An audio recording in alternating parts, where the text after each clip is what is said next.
For the record, this matter is before the court to review any outstanding issues, including but not limited to both parties' monthly parenting time complaints. This hearing is being conducted via Zoom. Aaron Atkinson, the plaintiff, is present. Is Samantha Sewell present on audio? Yes, Your Honor. All right. Good morning to both of you. Morning. Since we're last in court, Ms. Pratt has conducted a custody parenting time investigation, which included an interview of all three of your children. Ms. Pratt has made a recommendation. Have both of you received a copy of Ms. Pratt's recommendation? Yes, Your Honor. I have. Okay. And the two of you have conferred with Ms. Brower this morning. And the court would note, Ms. Brower, maybe a mistake, but there appears to be an outstanding motion, a motion filed by defendant mother to modify custody.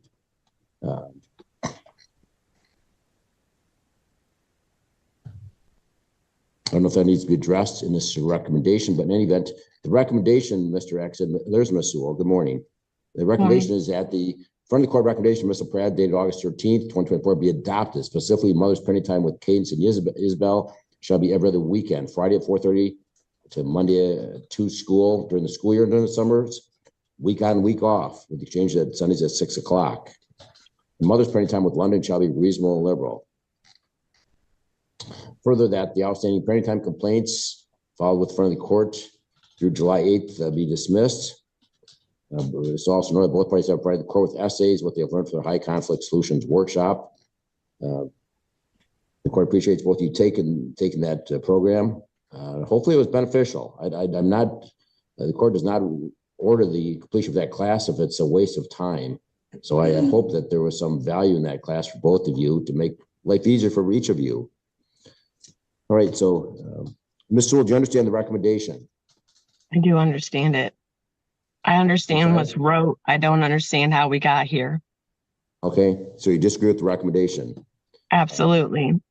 How we got there is we have an independent, experienced front of the court facilitator.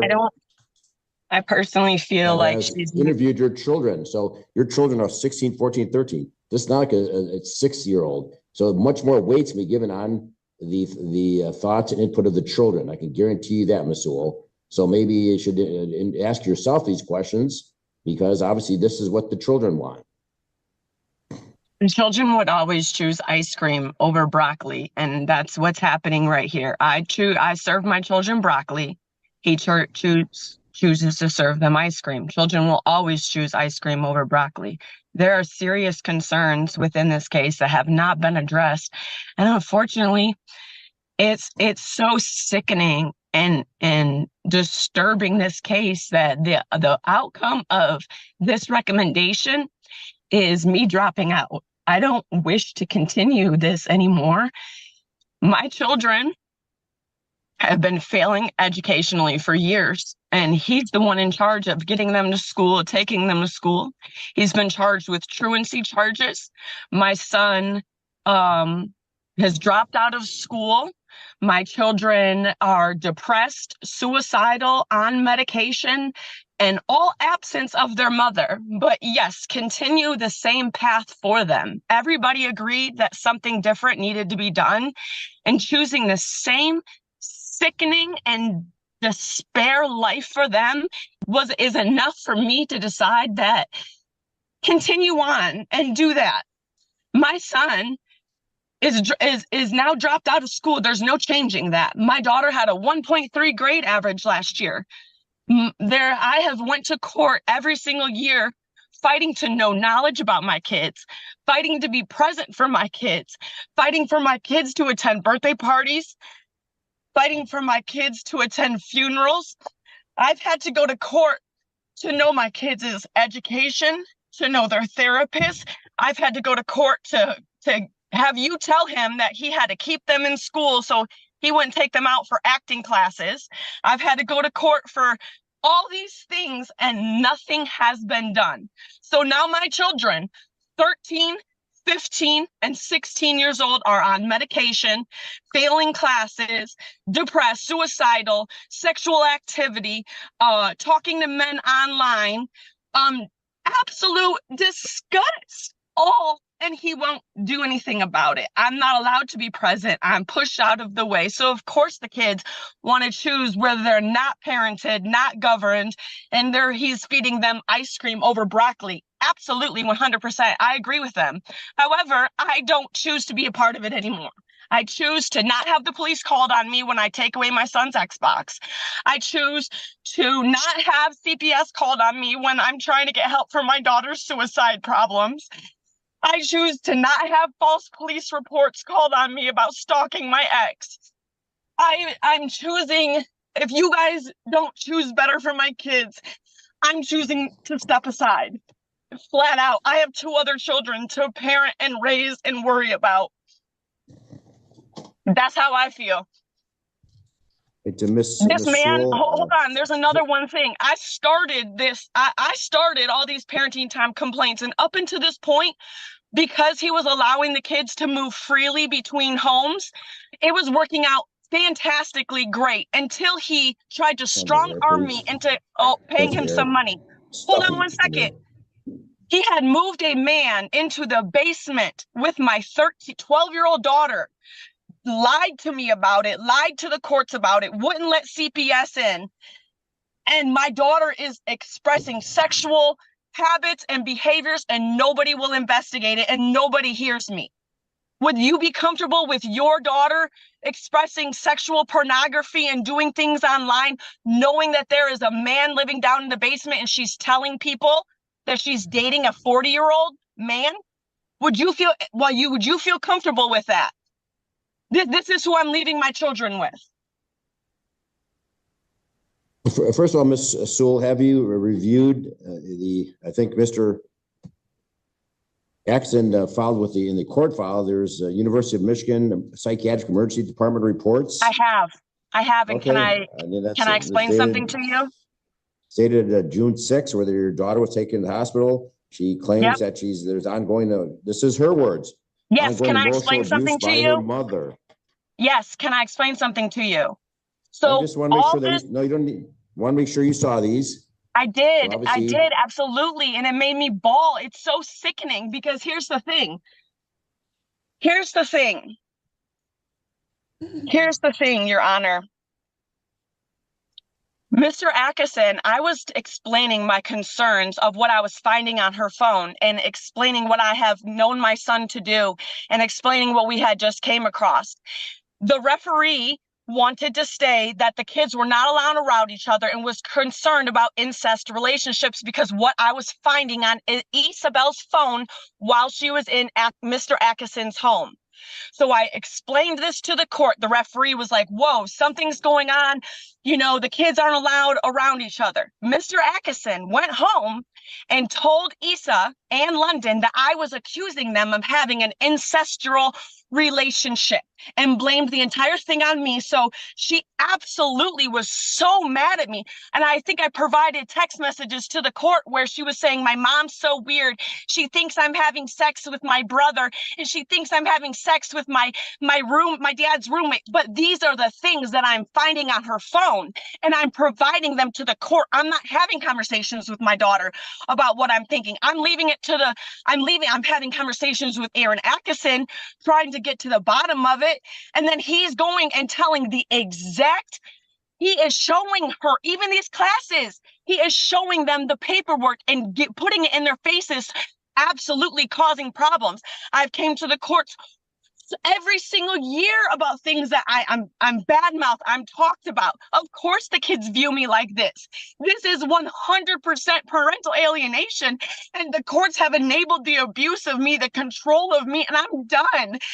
If you guys cannot see that, why would I be fighting for my kids to abuse them? All I want for them to do is do better in school. Hold him accountable to that court order. It's a court order for a reason. You're not allowed to badmouth me every chance you get. My kids don't need to grow up in a toxic environment like that. I love them so much and only want the best for them. So yeah, they hate me for making them clean their rooms. They hate me for grounding them, taking away their cell phone. I took away my daughter's cell phone because of the things that she was posting on TikTok and the boys that she was talking to. He turned around and bought her a new phone. After all this, I have There's no disciplining the kids. There's no wanting better for them. I am merely nothing more than a babysitter. So I choose to not do it. I cannot live, and I cannot be exposed to the police knocking on my door again, to the CPS, to the false CPS call. I've been dealing with this for far too long, far too long. And this is exactly what he wanted. So congratulations, Aaron, you've won. Congratulations. This is absolutely what you've wanted. I hope you're happy with the results. To be honest with you, I feel so bad for my kids, but I feel so bad for my kids' future that they have to live like this. 100%. The kid's therapist is his therapist. Can you imagine what my kids would say if my kids attended my therapist and all they listened to is negative lies that I said about my ex, the paid actor, the one that literally gets paid to make people believe his story?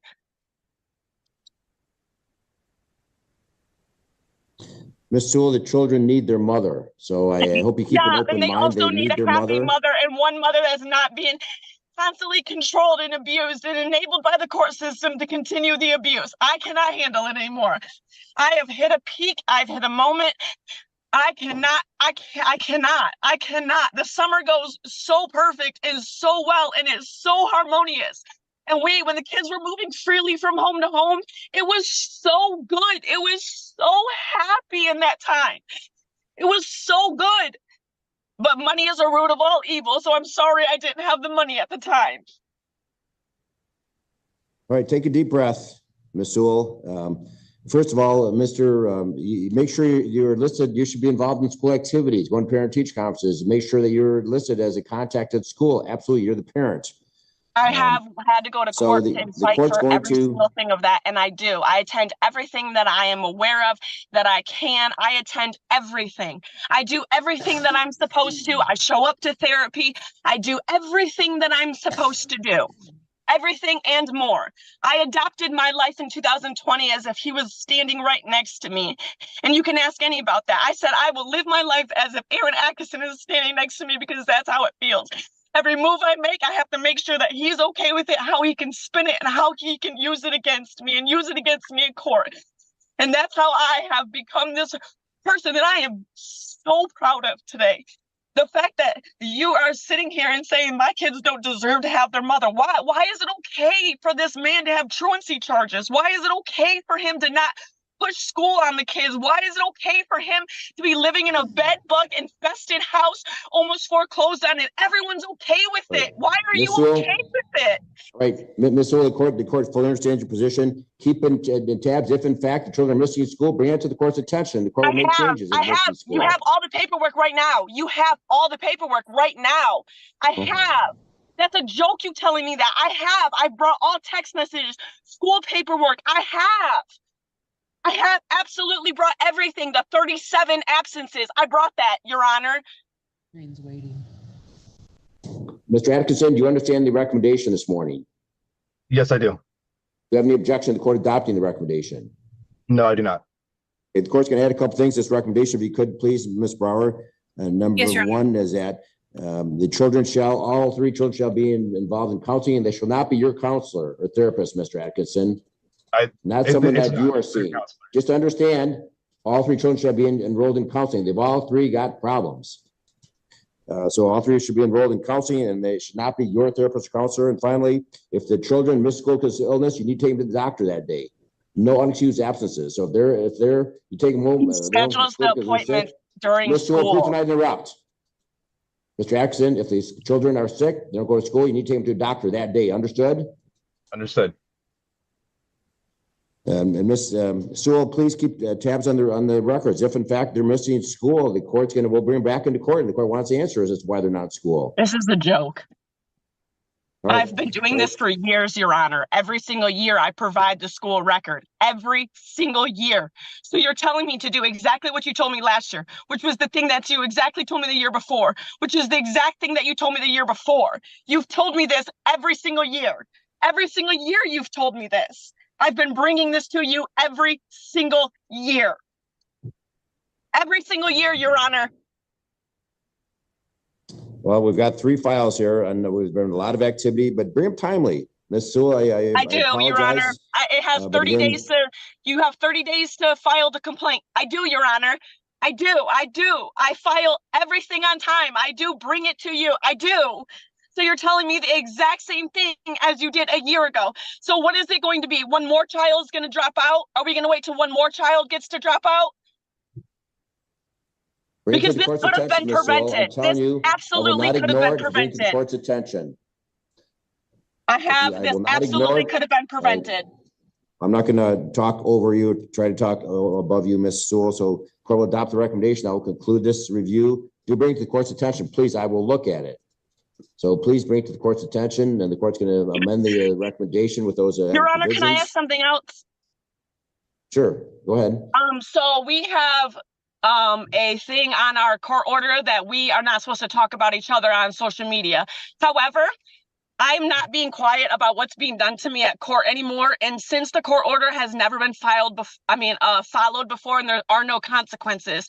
So if I start speaking out about what's being done in the care that Mr. Atkinson, and I have already interviewed with the podcast company that wants to hear my story about what's been happening with friend of the court, CPS, and how I've been treated and the injustice, and the fact that you're still allowing this behavior and you're giving custody to him. Am I allowed to speak about it, or are you putting a no speak order on me? Am I allowed to tell my story, or is this allowed to be aired?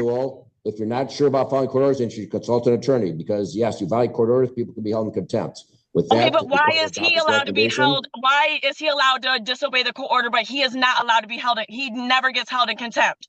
So why is it that I only am allowed to be held in contempt, but he does not have to be held in contempt? You just dismissed about 20 parties my are subject to the contempt powers of this court and violate court orders. With that, but you're not, because you just dismissed all my court orders that he violated. So are you going to choose to violate me and not him once again? I'm just saying, I want to speak out. I want this podcast to be aired. I very much want my voice to be heard. I think that other people can benefit from hearing my story about the injustice that's been being caused to me. I want to speak out about my story, and I want to make sure that I'm not being contempt of court again, because I'm the only one that gets held in contempt of court. So I'm asking you to lift that ban on me being able to speak and me being able to speak about my story. Your request is denied. Okay, I will take my chances. Okay, that will conclude this hearing.